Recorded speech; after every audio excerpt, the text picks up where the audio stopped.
I had 2 children within 2 years. I was doing my makeup on the subway. I basically realized that there was no brand out there that could service my needs. We've scaled the business dramatically. We are now operating in many markets outside the US. People need to see themselves in your brand. Started the company out of my living room in Manhattan. Anybody in my network would sit in a chair and would be like, hey, do you want to try a product? Post-purchase email is a critical, most important thing. Often that education piece is they don't know what to do with it, but it can actually be great for sales conversion. What's the kind of content you're doing for YouTube? What are you doing for Instagram?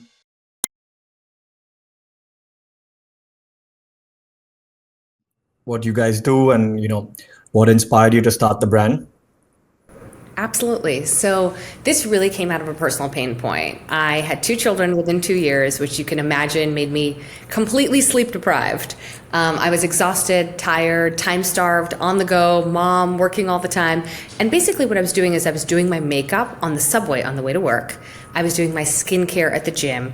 And I basically realized that there was no brand out there that could service my needs. Going through that journey of conceiving, having children, and taking care of them and also nursing them, I realized that I really needed to change my entire beauty routine and focus on clean beauty. So I became very well educated about all of these toxins, chemicals, phthalates, all sorts of endocrine disruptors that are in commonly used personal care and beauty products, and they're getting ingested into your system via your largest organ, which is your skin. And so I made this journey into transferring everything into clean beauty. I wanted clean beauty. I wanted fuss-free, foolproof, do-it-yourself essentials that I could use while I was living my life, which was constantly in motion. And there was no brand out there. And so that's really why I created Wander Beauty. Wander, literally the A in Wander is a compass. It is really catered to women like myself who are time-starved and on the go. And it's all about being gorgeous on the go. Everything about what we create across skincare and makeup essentials is kind of fuss-free, foolproof, do-it-yourself on the go. We're all about keeping women gorgeous on the go. Awesome. And could you tell us some of the milestones that you've hit? If you could share some numbers where you guys are today. So lots of milestones. We have been in business for over 9 years. This year will be 10 years, which is huge for us. We've built a very large community of incredible customers, new customers along the way, old customers along the way. We've scaled the business dramatically. We are now operating in many markets outside the US. We launched first in the US. We're in Canada. We're in Southeast Asia through many different retail partners and countries throughout, and then also through Europe. So we have started just with makeup essentials, expanded to skincare assortment, expanded our community, expanded our reach globally, and expanded our retail footprint and distribution as well. And reflecting back on your journey, what would you say has been the single largest contributor to the success of Wander Beauty? I think the biggest thing for us has been education. I think that we really tapped into this. Being a digitally native brand and using our DTC, wanderbeauty.com, and Amazon as key channels that we're really focused on, it's very important to replicate that store experience. So a consumer may go to a store and, if they want a lipstick or a blush, they're going to go in and they're going to put it on their hand or they're going to put it on their face and they're going to test it and they're going to experience the texture, the feel, the color, the coverage with any sort of product. And so we have the onus as a digitally native brand and an Amazon first brand to really replicate that whole experience digitally. And so our key tenet that allows us to do that is to really dive in deep into education. We have to create that in-store experience of the ingredients, the coverage, the color, the texture, everything has to be completely felt by that person who's shopping with a glass of wine and their iPad at night. So, diving into education across all aspects and diving into very rich multimedia content has been a very important strategy for us growing and scaling. I'd actually love to dive a little deeper into this. So if you look at most e-commerce brands, if you speak to any founder, they'd feel that they're educating the customer. So how is your strategy different? Can you break it down for us? Yeah, I think that it starts in the initial journey, which is the customer. I think that if you want to attract diverse customers across diverse areas of their life, whether it's diversity in skin tone, body type, age, all of this stuff, you need to show that. People need to see themselves in your brand. So in the early days of starting this brand, literally I started the company out of my living room in Manhattan, and everyone who came through my doors, it didn't matter what they came for, whether it was, a teacher for my daughter or a tutor or a friend of mine or a neighbor, anybody in my network would sit in a chair and would be like, hey, do you want to try a product? Do you want to try something? And we would get customer feedback from people, and we would try these products. I had a therapist of my daughter's who used to, do speech therapy with her, and she had terrible rosacea on her cheeks. She would come in and we would apply the powder, and we would just hand it to her and say, how would you use this? And all of a sudden the redness in her face would disappear by using this high coverage, weightless texture. And by using real people and real scenarios and having these real moments. They were not produced. We were not in a studio. They were not models. Real people in my living room, shot with an iPhone. That raw, authentic content is what actually drove all of the initial sales and growth of our brand. So I just think that, tapping in, people always say, you don't need a six-figure marketing budget to start your brand. If you want to service your customer, you need to show them in your creative and your content and create that real experience. And could you break down the customer journey a little bit and just talk about how education plays a role at, different stages of the journey, how our customers, finding out your brand, and then what are the next steps till they buy the product? Yeah, marketing is a very important flywheel. So obviously you need to have organic reach. You need to have, educational blog content, educating people on what your products do, and giving them education beyond your brand. So whether you're interested in, what does multi-weight hyaluronic acid do for your skin, or what does that mean? It allows penetration at, different levels.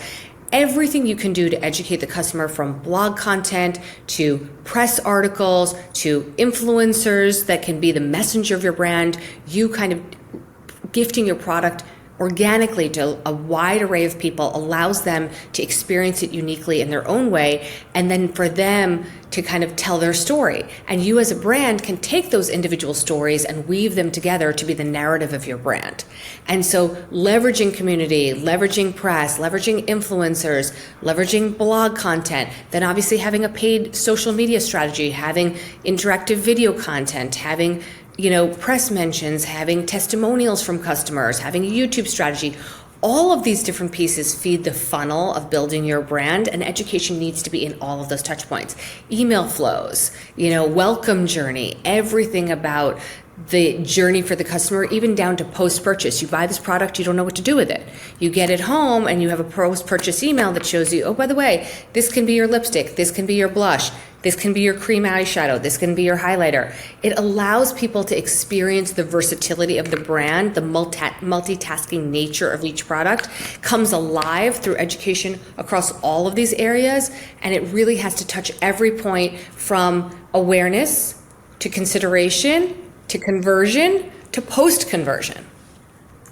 Okay, so let's look at this one step at a time. So we spoke about awareness. So I'm guessing most of the awareness is happening on paid social and organic social. Could you just break down what's the approach with paid social and what's the approach with organic social? And if you could also break down between Instagram and YouTube, how does the strategy change a little bit in terms of the content that you're doing? The content is completely varied per channel. So it's so important that, and I always tell this for early new brands, people are like, oh my God, there's so many channels out there. How do we focus? We're a thin team. Pick a channel and do it well. Don't try and never be everything to everyone, be something to someone. And so, we originally built our brand natively on Instagram and just showed our journey, showed our team, what we're eating for lunch, showed the development of products, had people vote on IG stories. Do you like this shade? Do you like a different shade? What do you want to see from us next? What are product ideas? So literally the awareness piece, as you mentioned, is yes, paid social is playing a big role in awareness. We have paid social campaigns with various content creators that we have in our network who are creating content specifically with hero products. It's usually a hero products first strategy for awareness, because you want to bring people into your brand with things that they may have seen before. So when you're sparking that awareness, use your heroes. Our baggage claim gold eye masks, that's a very recognizable thing. We have a lot of paid social awareness campaigns that drive with heroes. So you come in via those heroes and there's an awareness.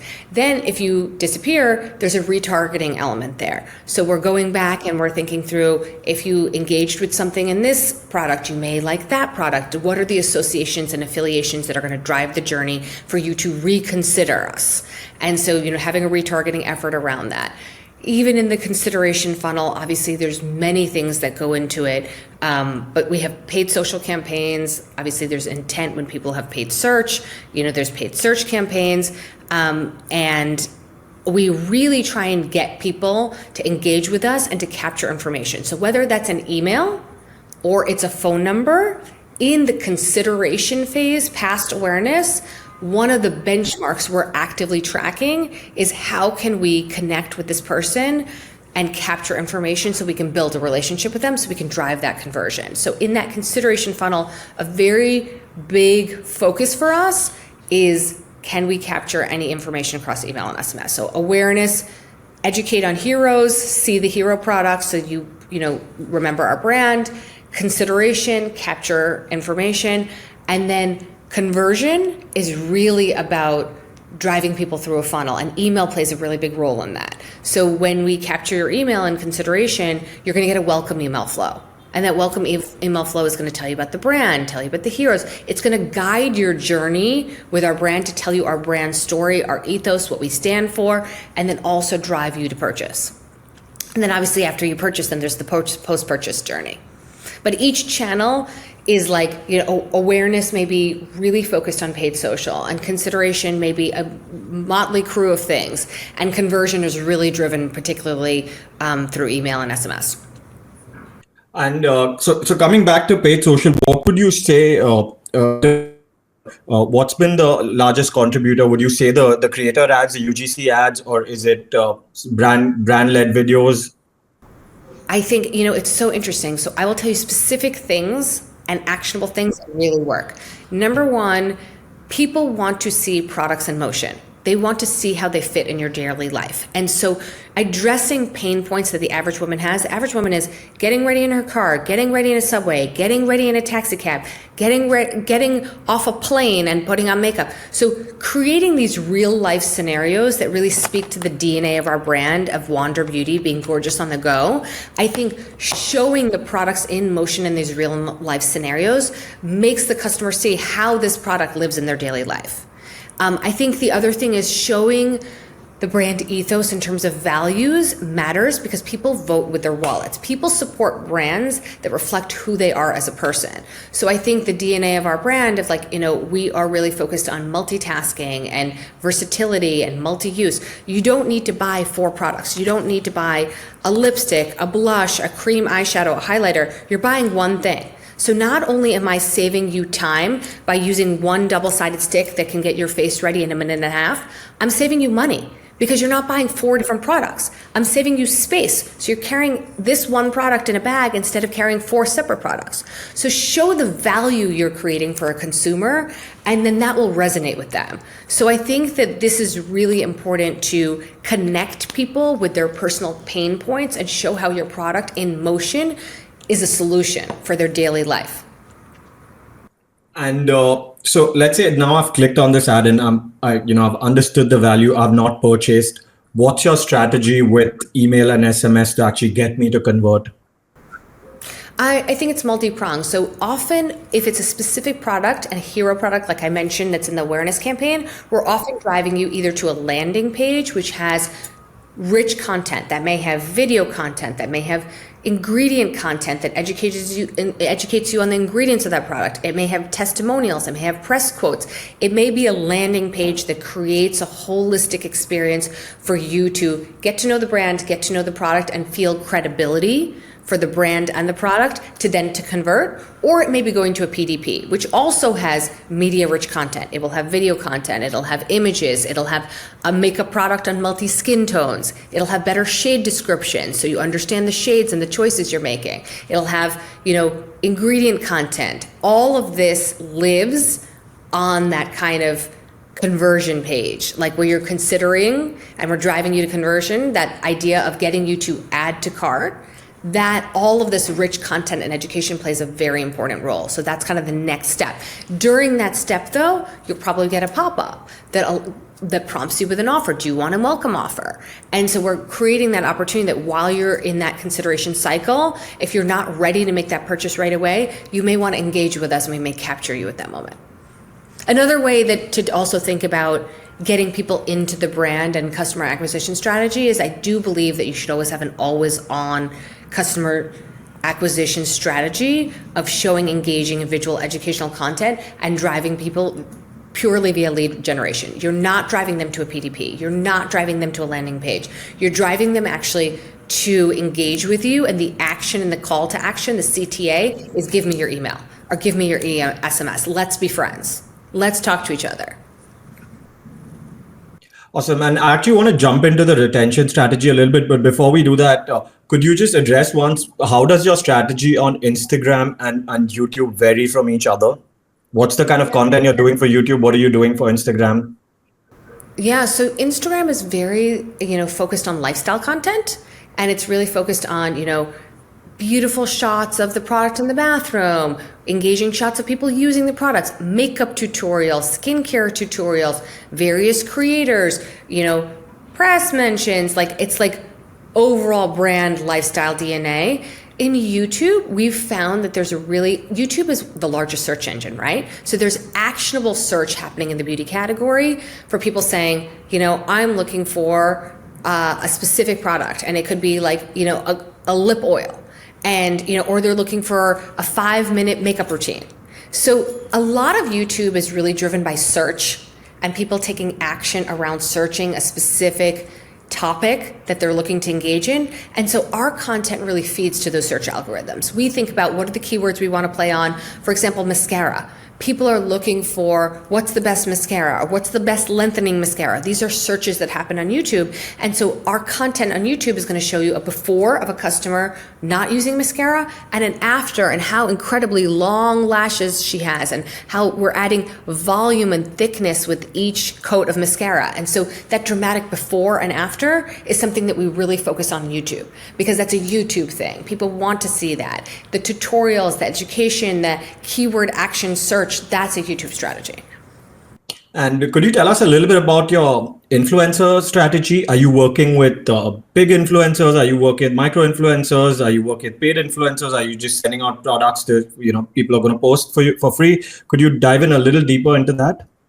Yeah, I think it's an always-on strategy. I believe that influencer connections need to be an always-on strategy. We basically are constantly looking through our ecosystem, whether it's our team that compiles recommendations of influencers they follow or they feel influenced by, and we compile that internally. Or we say, okay, here's 3 competitors in the market. What are all the influencers that these competitors are actually following on Instagram? Then go into their Instagram. We primarily focus on the US, so we'll say, okay, let's look at all the followers for competitor brand XYZ, and let's see who are they following. And then are these influencers people that we think that would connect and make sense for our brand? So then we kind of vet that. And we say, are they based in the US? What's their reach? What's their following? What's their engagement? We look at those metrics to assess, are they a prospect for us? We put together very aggressive long prospects lists. So by team influence of people telling us who they like, or us doing competitive research, and also us just being on the pulse of the market, being on TikTok, seeing who's blowing up, who's growing, keeping pulse on the market. We create very large prospect lists. We then take those prospect lists and we do a dedicated effort that engage every single week. Every single week, our brand is sending out personalized emails to these influencers. That may start with mentioning a video that they recently did or talking about a post or a trip they went on. That personalized outreach builds that connection. It's not a generic outreach. It's something that we feel like these influencers are getting millions of emails. They don't have time. They don't want to read a long thing. Make a concise pitch email that is personalized and dedicated, build that funnel, get them out, drive them to an automated process, which is a Google link for a Google form where they can opt in for products, allow the influencer to pick what they want. Don't send them a bunch of things that you don't know they're going to like. Makeup and skincare is a very personal thing. People have personal preferences. They have different skin types, different skin tones. and different needs and desires. So allow them to choose what they're going to like. It's going to have a much higher likelihood of them featuring it and using it if you allow them that choice of what they want. Then we drive them to a Google form, they opt in, they give us their address, and then we have an automated process to send them out personalized packages.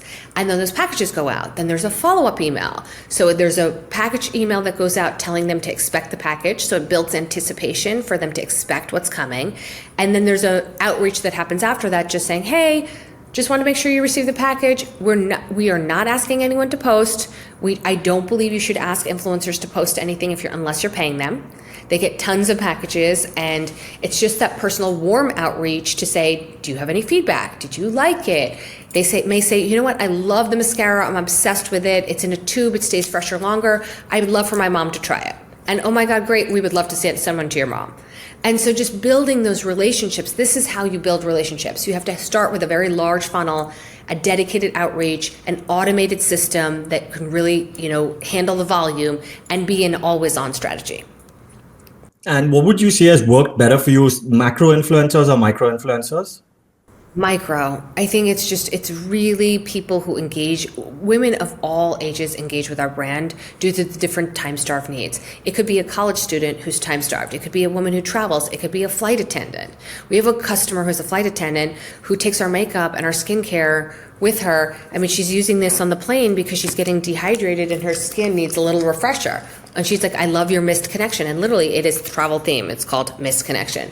And so this is, a biphase toner and essence, which is going to balance the pH of your skin. When you're stressed out and traveling, your skin pH is off. And then it's also going to moisturize you because you're in all that dry air of being in the plane and recycled air. You're going to get that moisture. And so it could work for a flight attendant. It could work for a college student. It could work for a mother who's, working and putting on her makeup and when she's in the car on her commute to work. So all of these different customers and varied strategies, we allow the customers to really engage with our products, and then they kind of tell the story of how it fits in their life.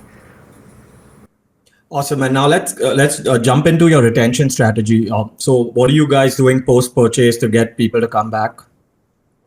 So a lot of things. One is, I think post-purchase email is a critical, most important thing. I think that once people get a product home, often that education piece is they don't know what to do with it. You may get this home and be like, do I put this on in the morning when I wake up? Do I put this on before makeup? Do I put this on after makeup?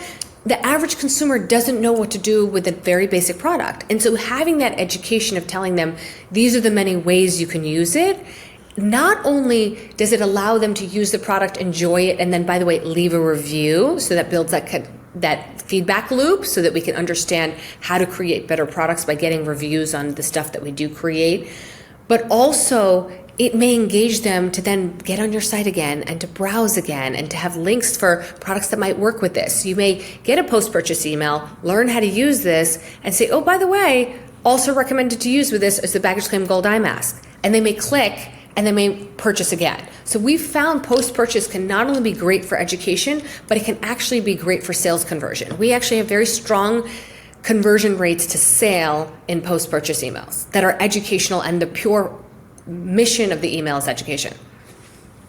And do you guys do any form of reminder emails to repurchase apart from the educational? Absolutely, and we have replenishment. So another part of the retention strategy is replenishment. We know your mascara, depending on how much you use it, is gonna, in 45 days, we need to send you a reminder. So we time each product and understand the usage of each product may be different and have timed reminders going out to drive replenishment flows. Got it. And let's say, someone listening to this podcast is just starting out, and obviously the strategy that you guys implement requires a lot of content to be created. How does someone starting out do that? Is it expensive to create content? What can someone do to, produce a lot of content and not obviously spend a lot of money on it?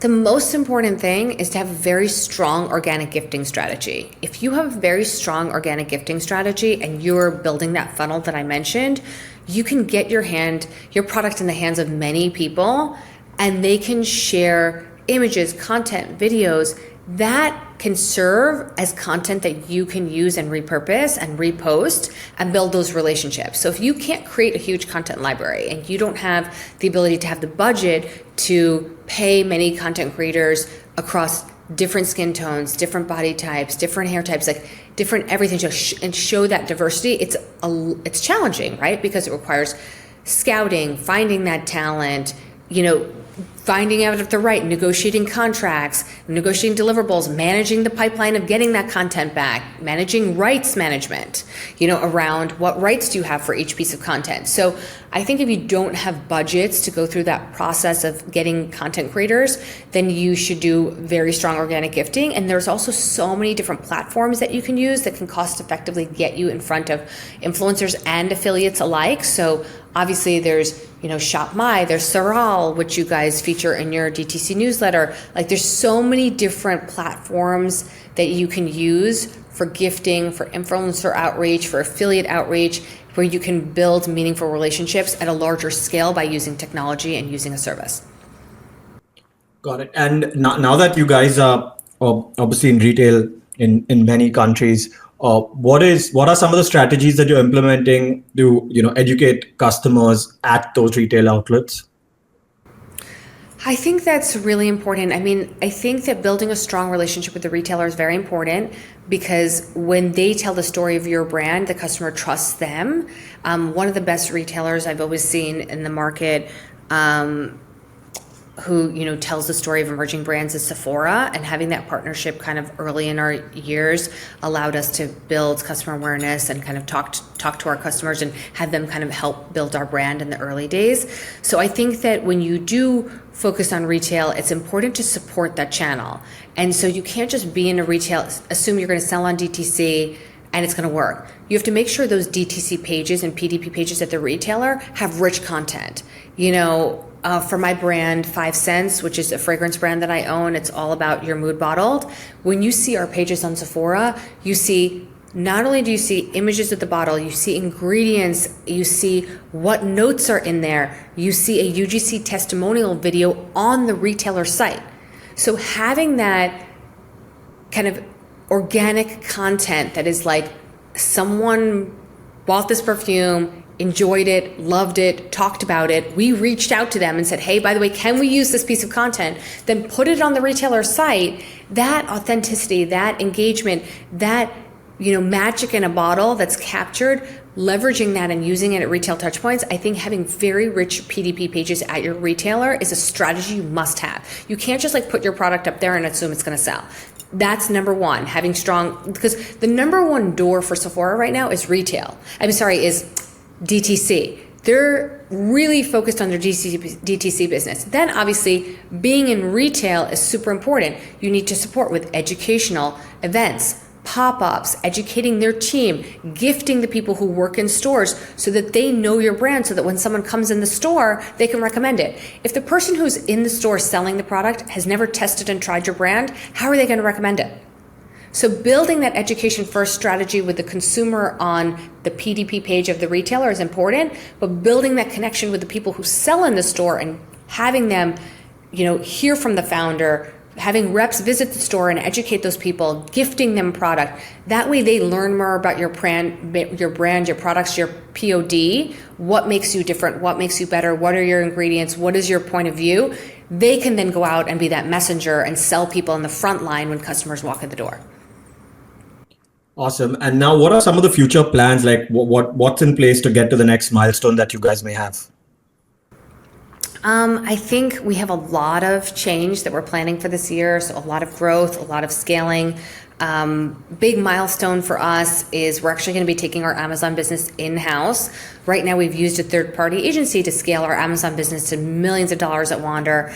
And right now we feel like we have hero products that people are regularly searching, buying, and replenishing on Amazon. And now we believe that it's important for us as a brand to take that channel in-house and to build that direct relationship with Amazon, not have a third-party agency managing it, and to really own that process, and also to take that margin, back as an organization and really focus on it. So that's a big change we're going to have internally is kind of building and growing up the Amazon business. We're seeing more and more Amazon is really an incredible player in beauty and continues to grow their beauty business.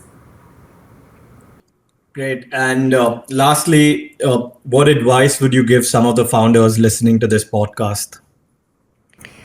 I think the most important thing is don't be afraid to take risks. Test, learn, iterate, build. You won't know if it works unless you try it. So go out there and constantly be testing. On the Wander Beauty site, we are A/B testing probably 15 things every single week. You need to be testing constantly, whether you're testing email subject lines, A/B testing them, email creative, A/B testing 2 versions of an email, landing pages, showing certain images first and showing others second, and then changing the order, changing the shade. So if you go on a page for a blush, for example, or a lipstick, for example, you may want to change the default shade that shows up first and see, is it the most popular shade? Is it the second most popular shade? Is it being driven by the fact that that shade is pre-selected and people are checking out with it because that's the one that's pre-selected and that's the imagery they see first? Just constantly A/B testing, test, learn from those tests, iterate on them, and then build and scale on what's working. Put money behind it once it's working. Put traffic behind it once it's working. Thank you so much. It's been a very, very insightful podcast. Thank you again so much for doing this. You're most welcome.